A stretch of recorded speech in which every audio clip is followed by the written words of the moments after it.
man who has put his imprint on the history, not just of Harlem, but of New York City, and in many ways, the country. So grateful for you, Congress Member. You look amazing. Does he look amazing? He really does. And Congressman Espaillat, you are carrying on this legacy ably.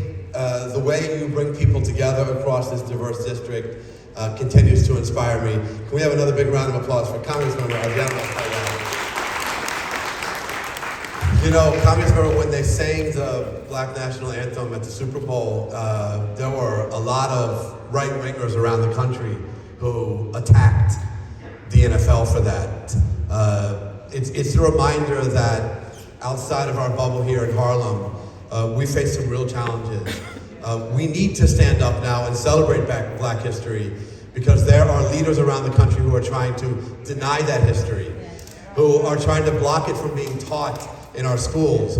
They killed the AP Black History test this year, an outrageous move by Governor DeSantis. So I am really honored to stand with you with pride to loudly say that Black history is American history. Black history is New York history, it's Manhattan history, and we celebrate it especially this month, but around year-round as well. Thank you all so much, everybody. Happy Black History Month. Thank you. Thank you, Mark Levine and Councilmember Sean Abreu. We want to recognize Curtis Young, who's here representing Jemani Williams, our public advocate. Stacy Marius, who's representing the Fighting Assemblywoman. Ines Dickey, who's up in Albany right now. And of course, we have our district leaders.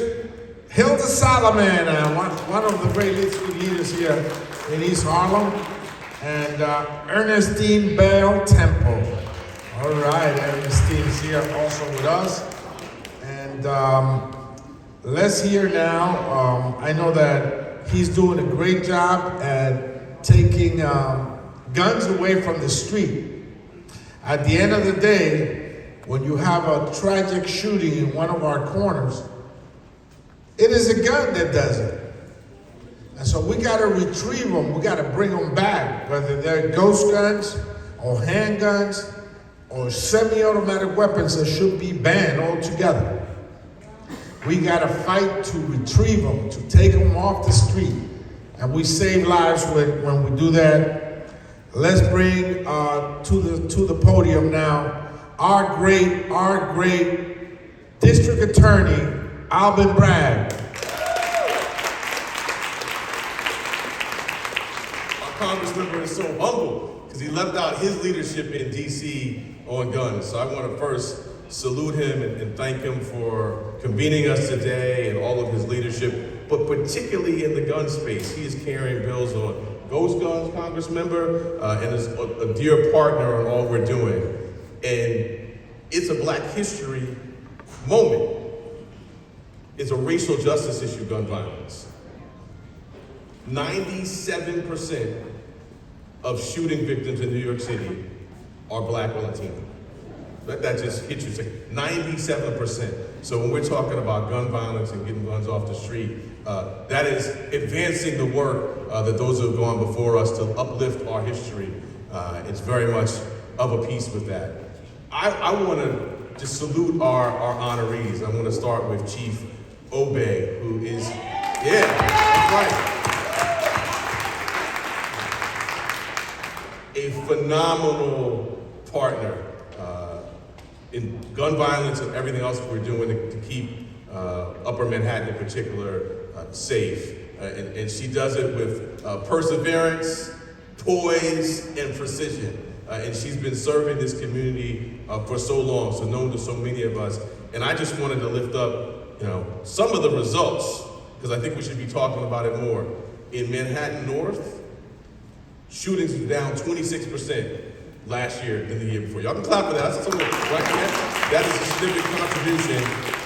And homicides down 36%. So that's further than the citywide decline and further than the decline in the rest of Manhattan, and that's under Chief Obe's leadership. So, so glad to be acknowledging her today, and I'll just drop a footnote. I think she'll give me privilege to say, we got to salute the 2-8. I see C.O. Shepard. If you talk to the commanding officers, you talk to those who report up to her, you know exactly the kind of person and leader she is. So salute her. So glad that we are acknowledging her and celebrating her contributions Black History Month. And then to my Congress member who I grew up under, Congressman Charlie Rangel.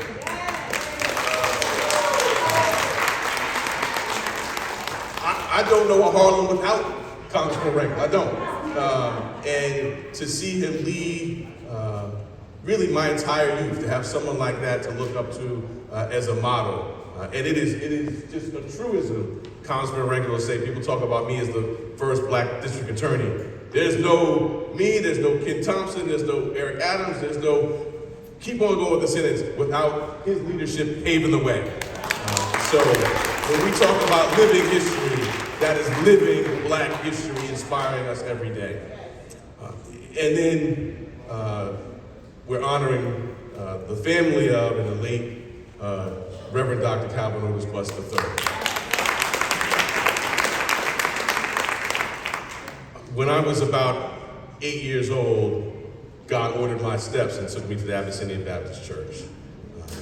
And there I got introduced to Reverend Butt, to Calvin, who's here with us today, Alex and Patricia's other children, growing up together in the church under his leadership. I was just thinking, the very first time I spoke in public was in the vestry, and those of you who go to Abyssinia will know that's our basement. That's where the youth congregate in a youth Black History Month celebration. And I was given a part, we all had to read a figure from Black history.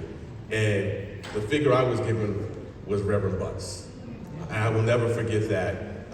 And all that I've done since then really is due to his leadership and his guidance and his model and his example.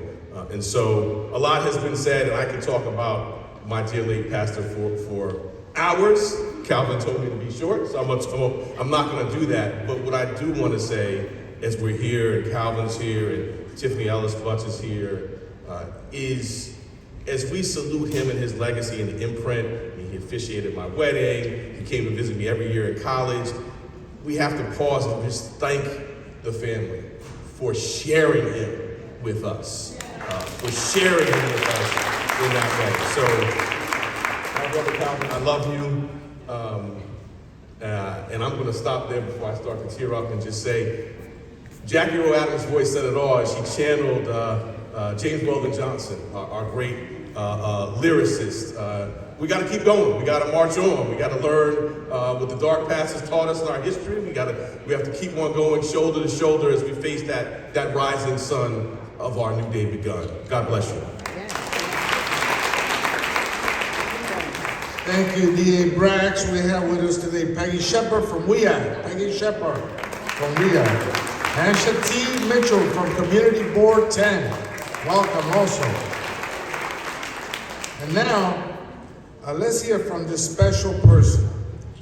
Many have known him to be the Lion on Lenox Avenue, but as I research the history of the U.S. Congress right there at the center, and I see the contributions to the nation made by this man, he is really a giant among giants. I may add that I've been trying for so long to put my handkerchief on my suit the way he does, but somehow it doesn't seem to work out. I may get somewhere late in the morning because I just can't do it the way he does it. But he is so cool and collected. Look at him, sitting there, and he is part of the history of this nation and of Harlem, and continues not only to contribute to the history of our country, and now he's working, and I'm privileged to work with him directly on the Charles B. Rangel Transportation Infrastructure Institute at City College. You see, he had this vision that with the transportation funding, $1 trillion for transportation, that it also provided the opportunity to build our workforce right here in our neighborhood, and then building bridges and tunnels and roadways and broadband wasn't good enough unless we provided jobs for our young people and training for our young people. So I helped put already over $4 million for that institute at City College. And the governor has pledged to match some of that. So I visited last weekend the institute, and it's on its way. And Charles B. Rangel is taking this on the road. He's going to make it national, and he's going to make it the envy of the rest of the country, because right here in Harlem, you're going to have a factory of young people working and making prevailing wage salaries. That means he lifts their families up and the entire community. Let's get up and welcome the Lion of Lenox Avenue, Charles B. Rangel.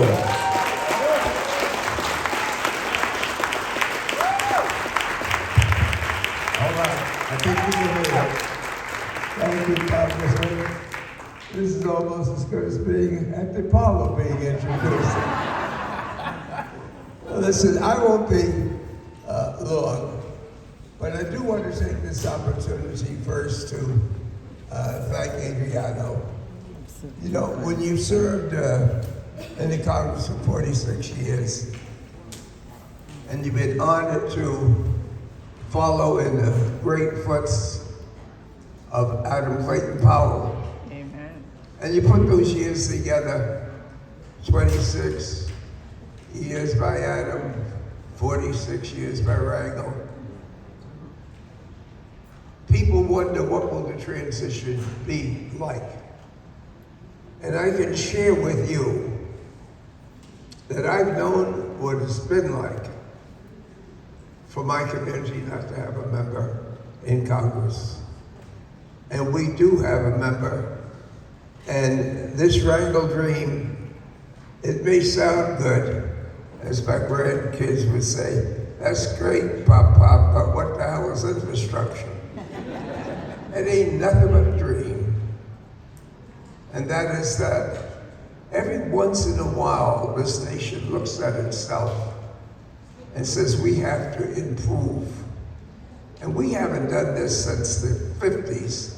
To improve our bridges, our roads, our airports, to make certain that we can compete with the rest of the world.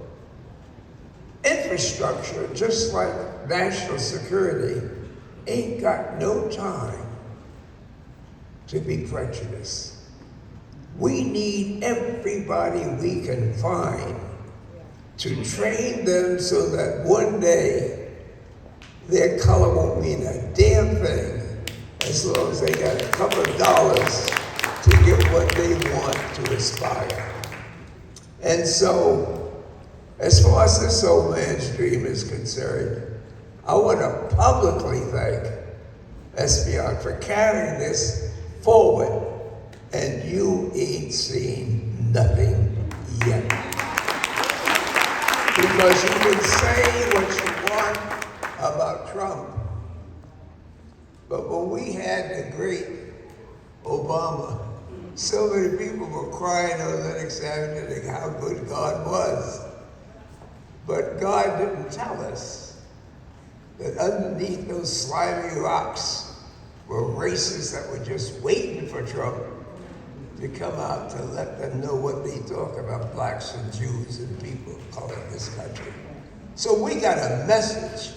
And a part of that message is going to be learn new words to lift up your voice and say. Right. Sometimes Jackie pauses to let the audience give her a break and sing the second verse. Thank God, Jackie, you didn't do that this morning. But I'm glad to be honored. I'm so honored to be honored with the New York City Police Department. We have come a long way. But where we have to go is still in our dreams. We got the best police force probably in the world. But that blue wall of silence is something that we got time to discuss today. But one day, the dignity of every person who serves in our New York City police force, where they find anybody doing anything that brings down the integrity, the honors of New York City's police force, they will have the courage to stand up and say proudly, not in my police force will that happen. And of course, our beloved Dr. Butts, we had such wonderful and private discussions when he first came to Harlem, but it all would end up with him saying and me agreeing that it took two of us to try to fill the steps of Reverend Adam Clayton Powell and Congressman Adam Clayton Powell. And he brought a sense not just of spiritual justice, but one that involved every sense of racial pride. And I think he said it when he was a graduate of Morehouse, as my son was. You could always tell the Morehouse man, but you can't tell him much. I want to conclude by saying that the Congressman has given me the opportunity to leave early if I have to, because after 60 years of marriage, I realized more than ever how I would not have been able to achieve these goals had it not been for my marriage. I don't normally talk about it, but any graduate of a historical black college that sticks with a guy that dropped out of high school, served in the military, went back to school and stuck with me all of these years, she now needs me as a caretaker. And I can't tell you how good God is that I'm in a position to try to do for her what she had done over the years for me. And talking about Black History Week and why we have it, I'll conclude by telling you, during our 50th anniversary, my wife said that we ought to go back to St. Aloysius, a Roman Catholic church on 32nd Street, between 5th and between 7th and 8th. And I used to be an altar boy there. And she said, why don't we go back to reminisce as to the days before you became a dropout and your spiritual background. I said, Alma, I don't really think that makes a hell of a lot of sense, but if it makes you feel good, let's go. So I went. It was a pretty long service, and when we got home, she says, you've been pretty quiet about this. What was your feeling?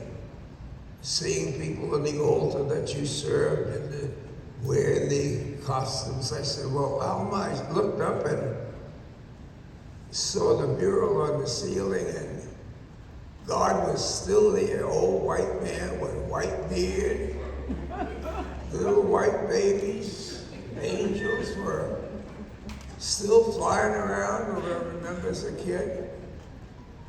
Every statue represented some white saint. And quite frankly, there was a guy there from Africa, but everybody else that was there, their background was from Ireland. She said, well, I didn't expect negativity. I says, oh no, I'm not negative about it because I know one thing. When I get up there in heaven, ain't gonna be no white St. Peter on the door.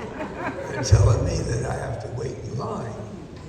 Because black folks have done all that they would have to do over the 400 years in this country, that when we get up there, that we're able to say that we ain't going in the back door. The most beautiful thing of being a human being are two things. One, when they said that we're made to look like God. And two, even though we know when they drafted that Constitution, they weren't talking about us, they slipped in a phrase, in order to make this a more perfect country. So they knew they weren't talking about Africans. They knew they weren't talking about people of color. They thought they were talking about just Europeans. But the thing is that we now have in our hands to turn this thing around. The obstacles that we've had behind us and why this day is important is because unlike most people, we don't have the slightest clue about where we come from in Africa. In order to prevent us from participating in this American dream, they took away your name, your songs, your language, your culture. And just like in Brown versus the United States of America, they asked little black babies to choose between a black doll and a white doll. And they, because of self-hatred, choose the white doll. We have to overcome that by reminding them today that we are somebody. Every decade we move closer to that dream. And I'm sorry to have talked so long. But I want to thank you for what you do, the Butts family, the honorees, and all of you who carry the burden of moving this baton forward. Thank you so much.